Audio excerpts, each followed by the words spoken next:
Maayong adlaw mga kapatid, liway abas para sa News 5 Bisaya.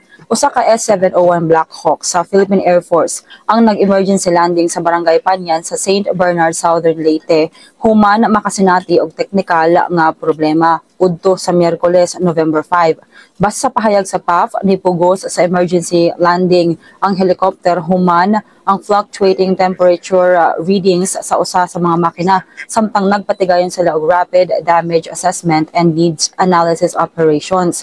Nikumpirma maluwas ang tanang sakay sa helicopter. Apil si Southern Leyte Governor Damian Mercado, ang hepe sa Provincial Disaster Risk Reduction and Management Office, unom ka crew sa PAF ug ang piloto.